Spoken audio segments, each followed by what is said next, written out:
G'day, Angelica, and welcome to the Life Rocks podcast. Thanks heaps for coming on today. Hi, Asha. Thank you so much for having me. What is it like, Angelica, being a teen struggling with body issues?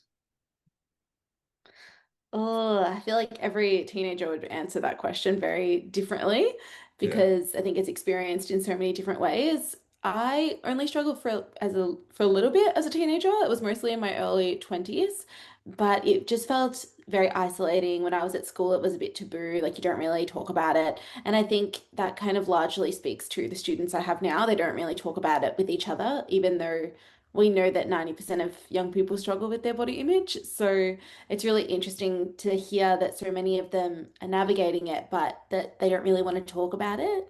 And I think kind of broadening that definition for them has been really helpful because the way that one person struggles with body image is going to look different, between each person. Like I have some young people that struggle with it because of sports performance and wanting to feel like they need to look a certain way in order to play the sport that they play. mm, Others have an insecurity that they don't look strong enough, so that's where their body image issues come in. Some people struggle with it because they want to be smaller. To conform to fashion or other beauty ideals. So, yeah, I would say in short, it looks different for every young person that's experiencing it. yeah, wow. So you're saying that there's conversations going on in their own head before they'll even voice that this is sort of a reality for them. Yeah, I don't know if it's because they just don't know how to put words around it, or if there's an element of shame or like embarrassment for caring about that kind of thing, or just not feeling like it's something that they feel comfortable to talk about. I think with these things as well, because a lot of the time, I'd say body image is closely aligned or associated with disordered eating and eating disorders, and this kind of belief within that community or in within that experience that like if it's not bad enough, then why should I ask for help? Mm-mm. Oftentimes they'll have a friend or something that's going through it that's, on the surface it looks like they're struggling with it in like a worse way. So they kind of think, well, if I'm not that bad, then I shouldn't need to ask for help. So I think that's a barrier for a lot of them as well. Right. So if it's not like anorexia or bulimia or something really visible, maybe Mm. self-harming or something like that, that it's not that valid. Is that a common Yeah. thing you hear? Yeah, I see that a lot. And I think there's a misconception as well, which I try and dispel more so with teachers and parents, is that Yeah. eating disorders don't have a look, and Mhm. that majority of people that are struggling with disordered eating and eating disorders actually live in a larger body, which means that they're often overlooked because they don't kind of look like the stereotype. And that's also a barrier for them seeking support and asking for help as well. Yeah, your mum said in an interview you did with her, healthy doesn't always mean happy. Yeah. That was really an interesting conversation to have because she was there, like for me, the entire time. I struggled with my disordered eating in my early 20s. So from the time I was about maybe 19 to 21 or 22. And then recovery after that took maybe 6 or 7 years to kind of come out the other side completely. And she was very supportive on the sidelines. And I knew she cared and I knew that she wanted to help and support. But I had never really sat down to have a conversation about how it impacted her as well from the perspective of a parent. And yeah, recently, it was probably only a couple of months ago now, we sat down and I asked her a series of questions. And I think that was the thing that was really, really interesting from what she said. And I could feel the sadness in her voice because I think healthy eating behaviors and I put that in inverted commas because that's going to look different for every single individual. But eating in a certain way is often praised and complimented and seen as something really admirable. If you have willpower, if you eat really colorful foods, it's like, oh, you're doing such a good thing. You're such a good person. And if you're not doing those things, then you're not. So for my mum, when she saw me doing all of those things, she's like, oh, she's just taking care of herself. It's a really positive thing. And I think that line from where it goes from like taking care of yourself to taking it a step too far is actually quite blurry. And it can cross from one to the other pretty quickly. When did you cross that line? And can you share a little bit about your journey with this stuff? Yeah, it was quite blurry. The line, it happened very quickly, I would say. So I had received comments when I was a child. I was only like maybe 12 around my body because I wanted to be a dancer. My Gave body the wasn't right to comments. be a dancer. Who gave My dance comments? teacher. Those My naughty dance teacher, teachers. yeah. Yeah. Yeah, so I got called out in front of the group. We were getting ready for a competition, and the way they used to do our costumes was by height, and I was really Mm. short. And I went and stood with the girls my height, like I was asked to, and the teacher singled me out and she said, "That costume will never fit you. Go stand with the tall girls." And it was humiliating because I was standing with girls that were like 2 heads taller than me, 3 years older than me. And it was very clear. I was like, your body is the problem here. So I kind of always had that in the back of my mind. I grew up with dieting really prevalent in my house. I watched a lot of family members like restrict their eating, never eat desserts when we went out to parties, Yeah. and often being really down on themselves and their bodies and down Mm. on the bodies of others as well. Like it was kind of like a judgment thing on other people. Mhm. I knew that your body was something that you could be judged for. So I kind of had that in my mind from a very young age. And then I kind of went through high school with a pretty healthy relationship with food in my body until year 11. And it was at that point I went to an all-girls school that we started mingling with the boys' school. I became a bit more aware of my body. And then the kind of really disordered eating started when I left school because I was studying law and realized halfway through my degree that I didn't want to be a lawyer anymore. And with that kind of came with a pressure that I was going to disappoint my family. I'd always Mhm. been like a real perfectionist. I wanted to do everything to the best possible ability. I wanted to get 100% on every test and exam and you name it, I wanted to do it. And if I didn't get the highest mark that I wanted to get, then I would always be like asking questions as to how could I have got that extra 2% or whatever silly amount that it was. When I went overseas to go study for a little bit when I was studying law. I realized that law wasn't really the path I wanted to go down, and with that came a lot of pressure and shame. And I Mhm. started feeling like that part of my life was outside of my control, and the thing that remained within my control was what I could eat and how I moved my body.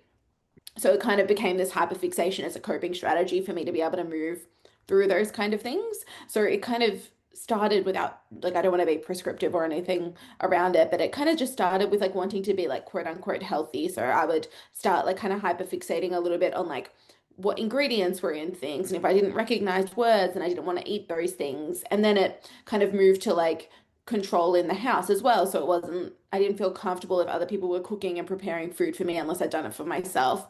And as I got more and more unwell, it meant that the list of foods that I considered to be safe or healthy enough for me to eat got less and less, Yep. which means as a result, my health struggled as a Mm. result of that as well. So that was kind of how it manifested for me to the point where I got quite unwell. I was very small and didn't have a menstrual cycle anymore for about 8 months, and I knew something was definitely wrong. Mm. My mum and my sister did voice concern. They said that they were worried about me, but I kind of brushed it off as that I was just being healthy and they didn't understand. What And was then their it wasn't until concern? How did they voice it? What was their comment? it was just kind of in passing comments. It was just kind of in Hmm. passing comments, like, oh, it's like, do you want to eat a little bit more? Like, it was just kind of a bit, Right. just like they were just a bit Subtle worried. You know when things. you can, yeah, and you know when you can just tell someone's worried about you, they kind of look at you with that bit of like concern in their eyes. But it wasn't until my dad said something, and he was much more overt. He said, "You look awful. You need to go to the doctor." So he was a bit more like kind of blunt about it. Right, there you go. And that was what really kind of hit. Wow. And then I went to the doctor, and that kind of confirmed that I'd caused some damage. Mm. And I was kind of given two options at this point in time. I was told that I could either start taking care of myself or they would need to take more drastic measures. And I didn't want to learn what the drastic measures were. So I decided that I would take it into my own hands. And with hindsight, I should have asked for help because recovery is not something that I think you should do by yourself. But I bought like all the books and discovered the body appreciation movement. And at that time, thankfully, body positivity and body appreciation was really starting to have a moment and take off. It was about like 2015, 2016. So this was kind of before the era of like the GLP-1s, like Ozempic and Wegovy and all that kind of stuff. Yep. So Yeah. it's really interesting because at that time it was like really about, really appreciating your body, really accepting your body. Like the Kardashians were there in like a very different form. It was like we're seeing women with like curves and stuff that be praised and be seen as really attractive. So it was a really different kind of time, which I'm grateful for. And the Mm. other thing that kind of really helped with the recovery at that point in time was I was dating I was with my ex at the time, and he was Italian like me. And I would like go to his family's house for dinner, and his mum would cook all this beautiful food, and his nonna would cook all this beautiful food, and it kind of reconnected me with my heritage and my Mm, culture as well, which meant that I kind of had the safety to be able to eat my own family's food again and kind of rediscover that part of my identity and my culture. And I'll forever be grateful for his family for doing that for me because yeah, food is something that I always was such a joyful thing. And, mm. even now, like whenever we have any kind of family gathering, it's always like, okay, who's cooking what? Who's bringing what? I'm doing this, you're doing that. It's always about the food. So I think for me to have that reconnection back there and kind of take those steps to release my fears around certain foods and kind of dispel those beliefs that I had that were largely unfounded and untrue was really, really helpful for me to now be in the line of work that I'm in. Nice. Thank you for sharing that journey. You can't turn down Nonna's food, otherwise everyone will know something's up. Literally. And it was sweet too. I should also mention there as well. Like my family were really supportive. They just wanted me to eat as well. So I Yeah. remember my Zia, so my auntie, and my nonna, they would like prepare special food for me that they thought was like quote unquote like healthy enough for me to eat just to make sure that I was eating enough. So they were really, really supportive. And it was still like years into recovery when I was like fine and I was happy to eat everything. They would still make me something special just because they wanted to make sure that I was eating enough. And I look back now and I'm like, oh gosh, I'm so grateful that they did that and they cared so much to be able to do that for me too. How can these teachers in our lives be more present with children, teens, young adults, or anyone in their life who's really struggling with body issues? I think it starts with this is two-pronged. It starts with modeling.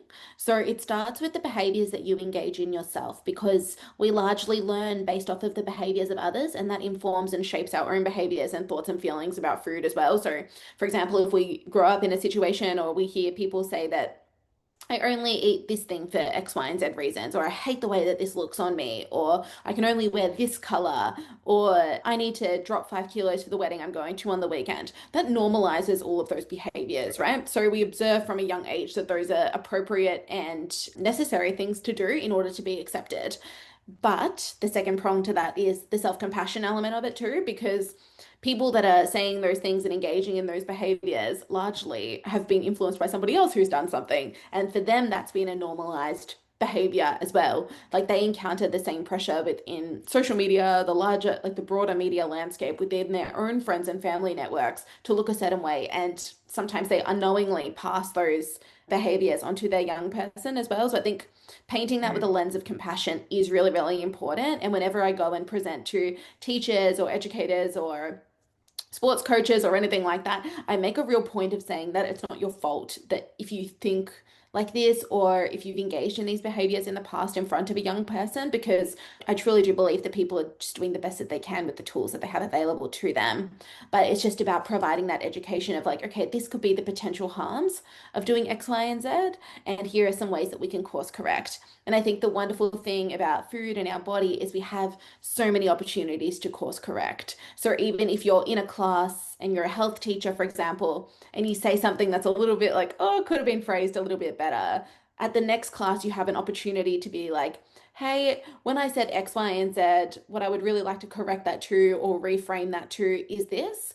And I think that's a really wonderful thing for young people to see as well, that we're all flawed, we're all learning, we're all evolving. And I think it's a really powerful thing to watch an adult in your life or a mentor in your life admit that they got something wrong and that they're trying their best to improve it. And I think that's a really beautiful thing that you can show young people as well. And I think one of the other things that you can do is just be really mindful of the language you're using around mm, food and bodies. We want to keep it neutral. So I think sometimes if we're talking about self-love and body love, for a lot of young people that are really struggling with their body image and how they see themselves, it's kind of too big of a leap to go over there. So a nice helpful stepping stone is that body appreciation and body neutrality picture. So teaching them to accept the body that they're in, respect the body that they're in as well, and appreciate all the things that they can do for them. mm. It is also about encouraging them to have that kind of self-compassion, to be like, it's okay if sometimes you're feeling a little bit insecure about yourself or, you think somebody looks better than you or whatever the case might be. But that doesn't mean that you need to pull yourself down as well. So, for example, as like, just to give something tangible. So, say, for example, I don't know, they wanted to buy a top online. Let's just Yeah. use that example. They wanted to buy a top online. They see a model wearing the top, right? And they look at this model wearing the top that they want to buy and they just think, ugh, there's no way that I could possibly wear that top. I'm so ugly. I'm so horrible. There's no way that could look good on me. As a reframe to that conversation, it's like, oh, I'm noticing that I'm feeling really upset about how that top looks on that person. And I think that looks great on them. Maybe I should find something that's just going to look just as great on me. So just like not completely dismissing or shutting down how you feel, but also not tearing yourself apart as well. So teaching them to find that middle ground, Yeah. because oftentimes young people want to see things as like black or white, and very often Yeah. things are just many shades of gray. In terms of language around food, it's really important that we're not labeling foods. So if we're, and when I say labeling foods, I mean things like saying, "Oh, I'm just gonna have a little treat," or "I'm being really good today. I'm being really healthy today. I'm making a bad choice that I feel I'm having a guilt-free option." All of these kind of labels that we associate with food provide like a code of morality over food as well, which means that what ha can happen is we define ourselves as good or bad people based off of our food choices. So it's like, I'm bad because I eat this, and I'm good because I eat that. And Right. that's a Right. really lovely recipe for creating food guilt and feelings of shame around food as well. And I think the last thing that you can do is really make it clear and remind them as often as you possibly can that there are support networks available and that you are allowed to ask for help. And that when you ask for help, you're not going to be shamed for it. You're going to have your thoughts and feelings validated. I say this to teachers all the time, saying in the first week of term one, here are the people that you can go to for support is not enough. You need to be doing that at least 2, 3 times a term. Because if you're saying that at the start of the term and it doesn't apply to them in that moment, it's just going to go straight over their head. It's not going to be something that they remember. But maybe the second or the third time you mention it, something might have happened, or they may be experiencing or noticing something. They can be like, oh, okay, that's where I need to go. So just reminding them about those avenues for support as much as possible, I think is really, really important. Okay, yeah, a couple of things you said there I want to slow down on and dive into, which is morality around food. And we use those language like, oh, that's good food and that's bad food, or that's like, yeah, I think good and bad is a good example, Mm, or mm, healthy, unhealthy. How do you walk a student mm, through how to think about choices that are good for them and, eating good and healthy foods and not just going to Macca's and KFC every day, which is not going to work out in the long run, mm, obviously, for mm. someone's health. And it's not about morality, it's just about, health outcomes. It's a really, I would almost say it's a very loaded question because there is just so many different elements and ways that you can kind of go amongst that as well. I think I should probably start by saying I'm a clinical nutritionist, so I'm qualified to talk on this with students. I think that's super duper important to kind of disclose at the start as well. I think it's really challenging where one of the biggest issues we're facing with young people at the moment is where they're getting their health information from and their access to nutrition information, because it is that access and it is that information that they're consuming online that gives them those black and white beliefs around food, right? When we look at the algorithm and what trends on social media, it is things that are controversial, it is things that are very clear cut, and that for them is really appealing because they don't want to see the shades of gray. They want to be like, should I do this or should I not do this? Like, just tell me yes or no, right? Hmm. But I think It's equally, either if we celery say, juice or it's, Snickers bars. yeah, 100%, right? And we don't just eat single nutrients, we eat food and we need all different foods together in order to support our overall well-being. And the other thing that's important to note here as well is like we eat for all kinds of reasons too. Like, so yes, fundamentally we eat because we need energy, because we're hungry, all of those kind of things. But we as humans as well, we're emotional beings and we eat for celebration too. So I think it's really important to have remove and dispel those food fears for young people as well, because we don't want them missing out on opportunities to connect with their peers and their friends and their Yeah, family because they don't eat certain foods. And gotcha. largely, a lot of the time when it comes to disordered eating and eating disorders, it's that isolation picture as Mm, well, right? So a young person that might be struggling with something like an orthorexia, which is like orthorexia is a kind of like another eating disorder, which is around only eating like foods that they deem to be like healthy or clean, right? So, for Mm. example, a friend of theirs might invite them to go out for, I don't know, hot chips or whatever the case might be. And if that food doesn't fit within like their safe foods or their foods that they deem to be healthy enough for them, they will Mm. choose isolation over connection. Yeah. And we know that this generation of our young people are the loneliest we've ever had. So I Mm. think, I think that that as a starting off surface level is really, really important. In terms of encouraging young people to eat more fruits and vegetables and whole grains and legumes and all of those kind of things, the most powerful thing that works is giving them a really tangible why.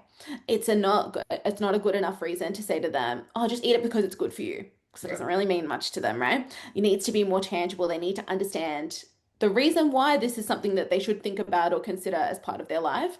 So, Mhm. for example, especially with my year 9 and 10 students, this works really well, is to explain the link that exists between our mental health and what we eat.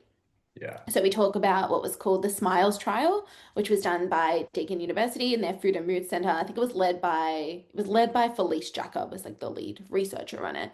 And what they found was that those that had or ate a modified Mediterranean diet that was rich in fruits and vegetables and whole grains and olive oil and fish and all these wonderful things, compared to a group that had one-on-one kind of friendship support, had really positive mental health outcomes. And it wasn't about what they removed from their diet, it was about what they added into their diet that made all of the difference. And when I teach that to young people, that has a massive impact on them because they think, okay, this is actually something I can do. I can add a few pumpkin seeds on top of my yogurt. I could grab a different colored apple this week. I could try that. I don't know, could try that different type of bread that has seeds on top compared to the bread that doesn't have seeds on top. So it's a bit more like empowering for them. And we do activities around, okay, what are your favorite foods and what you could add to them? So we'll get like a Mm. piece of poster paper and they'll write like, they might write like tacos in the middle. And then it's all about what could you add to the tacos? And you could go nuts with color. So you can go like tomatoes, you could go corn, you can go avocado, black beans, whatever the case might be.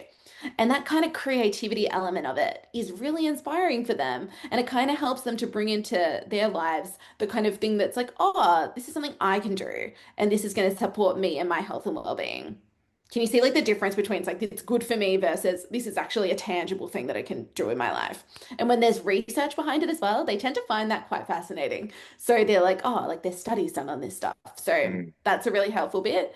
But the big caveat to all of this when I'm having these conversations is it looks different in every school Yeah. because of financial circumstances and accessibility to food as well. So last year I had the amazing opportunity. I got to tour around Australia with the Embrace Foundation and we were going to rural communities across Australia. So we were like in Darwin and we were in Bowral, Port Lincoln, bunch of places around. And one I'm of the from things that Barrel. really, pardon? I'm from Barrel. I loved Bowral. That was like one of my Yeah. favorite stops on the tour. It was Nice, good gorgeous. food there. Yeah, really nice food and like just very quaint. Liked it a lot. But one of the things that I found most fascinating was a lot of them, even when we were talking about different foods, they're like, what is that? I've never seen that before. I don't have access to that. I don't, my family doesn't have money to send me to school with Right. food. And I Yep, think yep, it's really yep. important that we balance these conversations and we use foods that are accessible to all, to majority of young people. And Yeah. it's not just like fancy things and Mm. because we don't want them to go to home and feel really bad about the choices and foods that they have available to them as well. And we know, like from the research, that towns that have less people, like kind of like more rural communities, have far more fast food chains available to them. Yeah. And Frozen for foods those, and the food's all shipped in and there's limited access. absolutely. And I think, it's not equal for everyone in terms of access to food. It's not equal for everyone in terms of time to prepare food, money to prepare food. And, I struggle sometimes with that kind of that rhetoric. It's like, oh, we all have the same 24 hours in a day. Because it's like we all No, we have don't. 24 hours in the day, but we really don't. It's It's a not the very same. different Yeah. situation. No. So I think kind of painting that lens of compassion is something I try to balance a lot in my sessions as well, because we Mm. don't want young people to feel like they're bad or that their family's bad because they don't have access to these things. So that's why I kind of try and keep the activities as individual as possible. It's like, what's something that you can do? And I try to encourage them as much as possible to, you can chat with your friends because, of course, they're going to chat with their friends in class, but don't compare yourself and what you have available to you to your friends because it's going to look different. And ultimately, we know that when it comes to any kind of health behavior, particularly diet behavior, movement behavior, the things that stick and the things that you do consistently are things that are actually sustainable. So if it's not sustainable for you to, go out and have 10 different vegetables every single week, don't write that down, right? It might be like try for two. And that for that week is like that's good enough because Yeah. that's actually going to be empowering for them. Mm, mm, mm.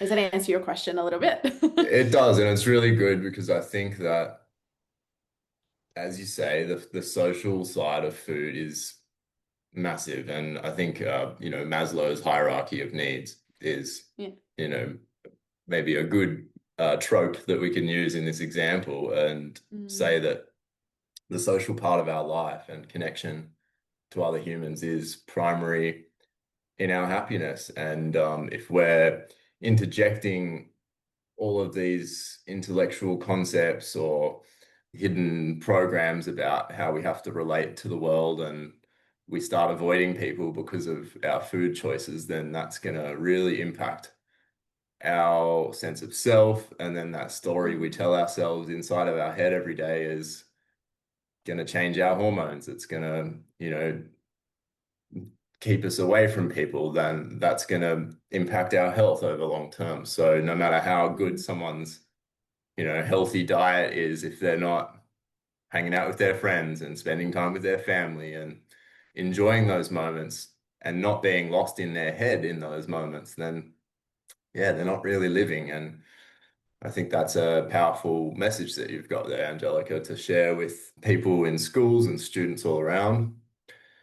So tell me some of the stories from students themselves that you've might have had comments. They might have come up to you and said something to you, or your one-on-one coaching that you've done with mm. teens. What are some of the stories, or can you share a couple of moments there? Mm. There's so many. I think one of the I'll say a theme that's kind of come up because you touched on it before was around comparing your body to other people's body Yeah. and kind of associating. Yeah, I was talking about it with a friend of mine recently. So she is the co-founder of a charity called The Secret Burden, which is an eating disorder charity that supports families of those experiencing disordered eating. And we were having the conversation, and she said one of the most common things that we see, especially amongst females, which is interesting, is like if you go out for lunch or something Hmm. and you order something and then your friend orders something else and you think that they're having like the superior choice and you believe them to have the superior body, you almost have a Hmm. feeling of shame. It's like, oh, well, I shouldn't order that if they're ordering that, so I'll order what they're Hmm. ordering. And that speaks to largely this belief that so many of my students have and tell me about, which is if I eat the same foods as somebody else, then I will look like them. And they kind of sold this message that it's like, we could all look the same way if we all ate and moved the same way, which is so far from the truth because of genetics, because we're not all born to be the same size at all, right? We're all very, very different. And the needs of one individual person are going to be different to the needs of another person. So to give you an example of a student I had one I was talking to yesterday and she's lovely, so lovely. And she's very, very active. She wants to be a professional athlete when she finishes school, which means that her energy requirements, because she's moving her body so much, are so much higher than her friends. And then there's this feeling of judgment that she has of like her needing to eat so much more than her friends, and her feeling like her friends are going to judge her because her appetite is so big. And I think that is one of the really big things I see with students is that Hmm. real comparison picture Yeah. amongst each other and what they're eating, particularly in my year eight students. I see it a lot in my year eight girls, which is like they just stop eating because somebody in the group, the friendship group, has stopped eating, and then everybody else in the group stops eating as well. It's almost like a contagion. And I'm seeing Hmm. that across schools so much, particularly the last 2 years. I've noticed it more. Hmm. So this real comparison around what I eat is directly correlated to what I look like, which Right. is so far from the truth because we know that two different people eating the exact same diet are going to have two different outcomes because we're not all the same. And so one of the key kind of learnings for them is teaching them about genetics and the way that our body shape works, and that sometimes we are going to look different from each other. And just because that there is one ideal of beauty, that doesn't mean that we need to necessarily be defined by that. And the real work comes into the self-acceptance picture and the appreciation of all of the elements of yourself rather than in isolation of what that looks like. So we do activities around who am I? What do I value? What are the things that are really important to me? Are those things still really important to me despite what I look like in my appearance? And I think that is where a lot of the work has come in, particularly for my year nines this year. Them Mm, just kind of getting to see themselves beyond their appearance and their worth beyond what they look like. It's far easier to tell them that, like, you'll still have friends, you'll still be able to find a partner, even if you don't look like this beauty ideal. They kind of have this belief, even the boys, that they'll never find anybody if they don't look a certain way or they don't appear strong enough or buff enough. And I think it's really sad because it yeah. means that we're prioritizing our appearance over who we are as people. And I think fundamentally that's what's going on for so many of our young people at the moment. Yeah, I can relate to that. When I was, in primary school and early high school, I was quite fat or chubby.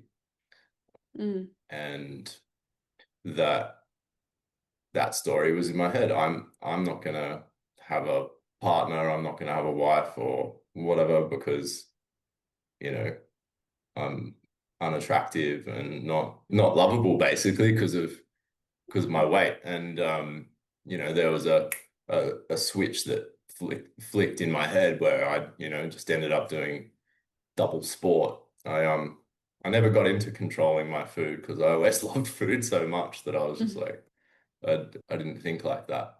But mm, I did start to push myself physically, and it's not that that's bad to push yourself physically. Great, go do that. But the um mm. the mental angst and the obsession over the self being just the physical. And I think that's beautiful that you're reframing and helping young people to frame their lives with something a bit more meaningful, long term, long lasting. What are your values? What do you want to do in life? Who are you outside of just, the physical form? And then that can be an anchor by the sounds of things to their journey, carry them forwards through those dark moments.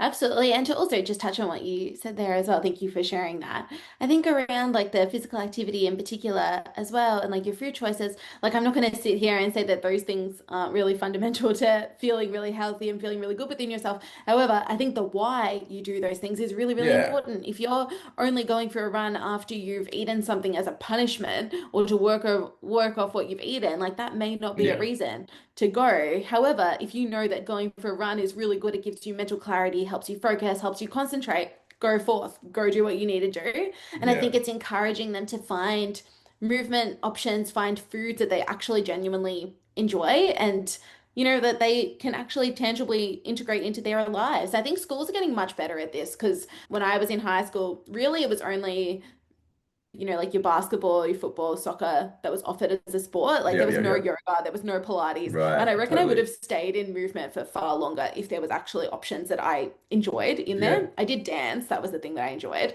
But I didn't like, and my association at the time with running was the beep test. So I didn't want anything to do with that. So for me, that was like more than enough of an option to stop PE at the earliest opportunity, Yeah. which is sad now. And the same with food as well. And I think this is something that I've really tried to integrate in the last few months in my sessions is that I think the way that like health foods are portrayed online are so limited and they don't take into consideration different cultures and different foods Right. and different ways of eating and different ways of preparing food that are largely the same. So, for example, it's like in like I'll quote it, like the wellness world, it might be like a really bougie like lentil salad that's like, really colorful and beautiful on a plate, very aesthetic looking. But then in like a different culture, you would enjoy lentils and you might have it as like a lentil dal or like a lentil soup. Like my nonna makes this beautiful lentil soup. It is the ugliest thing on a plate you could possibly ever imagine, but it is so It's delicious. tasty. But it is yeah, and it doesn't need to look aesthetic. And No. it just it's the same food, it's the same lentil, but it just looks really, really different culturally as well. So I think even encouraging students to lean into their cultures and the way that their family traditionally prepares food, and not saying that some food like hierarchically is higher than others, because there are so many cultures around the world that have endured, for millennia because of not millennia, what's it called? Centuries Yeah, on yeah, the way that they centuries. were eating, centuries on the way that they were eating before the wellness industry was even a thing. So I think teaching them to not feel ashamed of their cultural foods and feel like they need to change the way they eat to adhere to this wellness way of eating, I think is a really powerful thing for them as well, because that makes it more tangible. Yeah, well said. That's yeah, so true. And food is a wide and wonderful world. I think I've always explored the world with my mouth and loved diversity of food, and I'm you know always going to try new foods just because I'm curious. So I love that Mm. you're instilling that in people. How can people get involved in your work? How can teachers work with your programs? Maybe there's parents out there who have a teen that's, they know is sort of struggling with some of this stuff. Tell us Mm. how people can get involved. So within the school environment, you got a couple of options. So I go into schools from year 6 to year 12 and I run sessions. It starts from like foundations, which is in year 6, then it goes level 1, level 2, level 3. Yeah. So you kind of build your way up. So you kind of start with the foundations of body image, relationship with food, and then you build up into those that mental health element of it, the self-worth, and then going back to basics as you get into year 12 to give you tangible skills to take with you into university. Because I think that's the thing with food. It's like you need to eat for your whole life. So we need to Yeah. be giving foundational skills that you can take with you. I also run PD sessions for teachers and for parents as well. So about language that you can use in the home environment and about food and about bodies to help foster a positive relationship with food and body.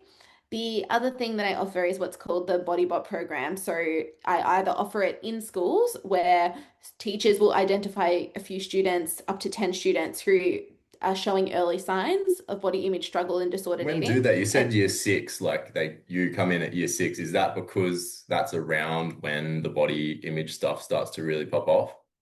yeah, it's getting younger and younger, unfortunately. Yeah. Yeah, I've seen it in young people as young as like 8 or 9. Yeah, So yeah.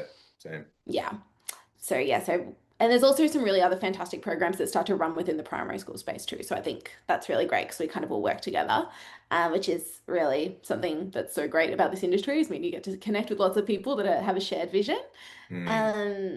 So, and then I also run the Bodybot program online as well. So it's an online program for young people that might be struggling with their relationship with food and their body. And then we do one-on-one sessions together. There's video content, and their parents are also, or their carers are also very involved in that as well. So they get their own education too. And I do sessions with them and help them to improve the home environment to foster a positive relationship with food and body. But I think foundationally, and what I think is really most important, is we need to understand the drivers behind the behaviors too. So I help to try and identify those and then connect them with other services like counselors and psychologists to help them understand the why, because largely these things are coping strategies for young people, and it's very rarely about the food. It's usually about something else going on in their life, and wherever I can help to identify that and support the families with that is something I really want to do. So up on your website,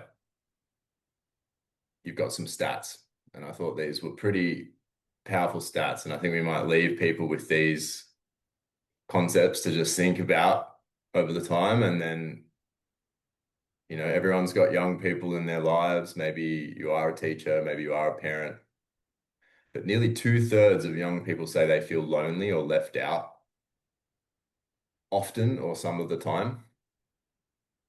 More than 95% of young people report some level of body image concern. That's a lot of people. 77% of young Australians experience body image distress. 78% of young people wish they were leaner. And 71% of people wish they were more muscular. And this came from Butterfly Foundation's 2024 study and the 2023 Body Kind survey. A Also add to survey. that the new research has come out on those as well too. We know that 3 and 4 want to be thinner or leaner. So I Yeah, think them even now having that element of showing kind of more broadly across different genders how that can look, I think is really important to highlight there as well. And I think just getting them to ask for support and ask for help without shame, I think is, yeah, foundational to this kind of work. 100%. And giving students a better why and teenagers a better why. You know, you want to be healthy? Well, here's the research. It's better for your mental health. You want to be more muscular? Well, why don't you pick a sport that you're in love with or some sort of movement thing that you really enjoy? Because you'll probably get leaner and more muscular doing a sport that you really enjoy because you'll do more of it than, Mm. slogging away on a treadmill or whatever beep test that, Yeah. I think students that, have to do. yeah. I think the last thing I'll add as well is be mindful of where your young people are consuming their health information from and be I've curious heard about it. TikTok is really good for health information, isn't Yeah, they're actually the most reputable source we have available for it? health information online. And I think the concerning thing is this new research came out only weeks ago. Like people, they find it difficult to discern what's accurate and not accurate. Yeah. So it's Mm, very well done the way they do it. So that awareness, I think, is very important. no, totally. Let's get their health information from you or a reputable source who's out there learning and teaching about this stuff. So yeah, teachers in school, get amongst it, reach out to Angelica. I'm sure she can help your students. Thanks heaps for Thank you. coming on the show today. It's been an awesome chat. And yeah, make sure you drop past again if you've got more to share later on down the track. You're doing great Thank work. you so much. Thank you for having me. Thank you. And thanks, Life Rocks listeners, for listening to the Life Rocks podcast. Life rocks, don't you forget it.